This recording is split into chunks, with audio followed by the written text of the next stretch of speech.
ప్రజల ఆరోగ్యం పట్ల అధికారుల నిర్లక్ష్యం. నాగారంలోని 300 క్వార్టర్స్ దగ్గర డంపింగ్ యార్డ్ వల్ల వచ్చే దుర్వాసనతో పొగ వలన ఎంతోమంది అనారోగ్య పాలవుతారు. దాదాపు 40 మంది హాస్పిటల్లో అస్వస్థతకు గురయ్యారు.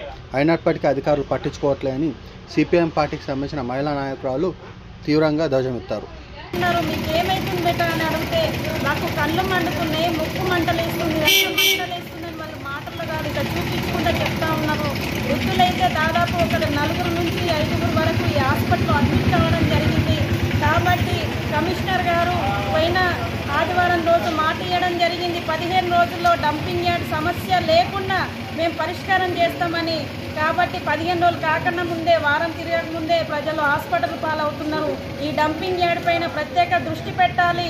మున్సిపల్ అధికారులు కమిషనర్ గారికి నాకు స్పందించకపోతే, డంపింగ్ యార్డ్ సమస్యను పరిష్కరించకపోతే బస్తీ వాసులతో కలిసి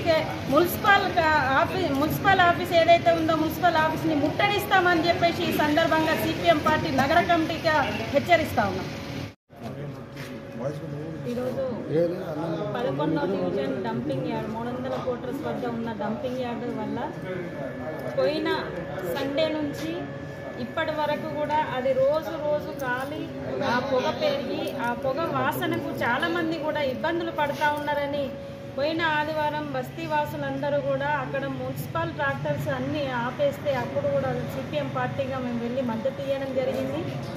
సిపిఎం పార్టీ నగర కార్యదర్శిగా మేము కోరుకుంటున్నది ఒకటే, అక్కడ ప్రజలు చాలామంది ఇబ్బందులు పడుతూ ఉన్నారు.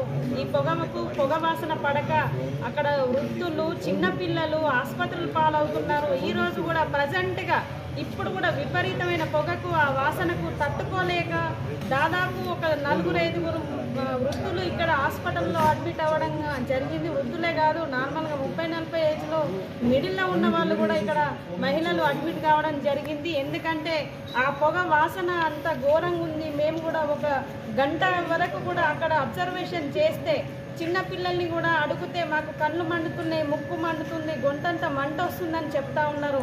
కాబట్టి ఆ పరిస్థితుల నుంచి బయటపడాలంటే మున్సిపల్ అధికారులు స్పందించాల్సిన అవసరం ఉంది. మేము పోయిన సండే కూడా కమిషనర్ గారు రావడం జరిగింది. కమిషనర్ గారికి మేము విన్నవించుకున్నాం. ఈ డంపింగ్ యార్డ్ వల్ల అనేక సమస్యలు ఎదుర్కొంటున్నారు 10వ వార్డు 11వ వార్డు ప్రజలు. కాబట్టి దీనిపై ప్రత్యేక దృష్టి పెట్టాలని చెప్పేసి విజ్ఞప్తి చేయడం జరిగింది. ఇప్పుడు ఈ ప్రజల ప్రాణాలకు హాని కలుగుతున్నా కూడా ప్రభుత్వం కనుక స్పందించకపోతే, మున్సిపల్ అధికారులు స్పందించకపోతే రేపు సిపిఎం పార్టీగా పెద్ద ఎత్తున ఆందోళన కార్యక్రమాలు, పోరాటాలు నిర్వహిస్తామని ఈ సందర్భంగా ప్రభుత్వాన్ని హెచ్చరిస్తా ఉన్నాం. నా పేరు సుజాత, సిపిఎం పార్టీ నగర కార్యదర్శి. ఈరోజు 300 క్వార్టర్స్ సందర్శిస్తున్న సందర్భంగా అక్కడ మా ఖలీల్వాడి హై స్కూల్ ఉంది. ఆ పిల్లలు అంటే ఒక హై స్కూల్ అంటే ప్రైమరీ స్కూల్ ఎన్నో సంవత్సరాలకు ఉంది. డంపింగ్ యార్డ్ వచ్చింది 15 సంవత్సరాలు అవుతుంది. మేము అక్కడ నివసిస్తూ ఉండే 45 ఇయర్స్ అవుతుంది. దీన్ని బట్టి మీరు ఆలోచించి తగిన చర్యలు తీసుకోవాలని నేను అందరి తరపున చేతులు జోడించి మర్యాదపూర్వకంగా మీ స్పందన ఆశిస్తున్నా సార్.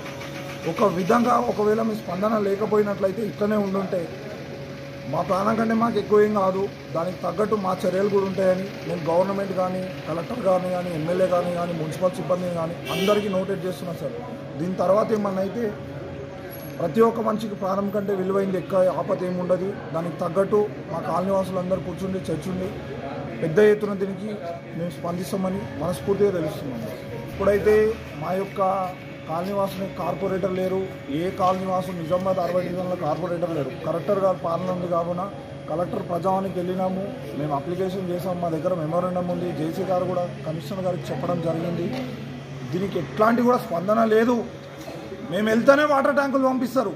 ప్రతిదీ వీడియోస్ ఉన్నాయి, ప్రతిదీ ఉంది. దీని మీద పెద్ద ఎంక్వైరీ చేసుకున్నా ఎవరైందనేది కూడా మీకు తెలుస్తుంది. మా కాలనీ వాళ్ళకి ఇట్లనే ఏదైనా జరిగినా దీనికి కలెక్టర్ గారు, మున్సిపల్ కమిషనర్ గారు, మా ఎవరైతే బాధ్యులు ఉంటారో వీళ్ళే కంపల్సరీ బాధ్యత వహించాల్సి ఉంటుందని మరొక విధంగా కూడా నేను తెలియజేస్తున్నాను. దీనికి తీవ్రమైన ఏజ్డ్ పర్సన్స్ ఉన్నారు, శ్వాస తీసుకోవడం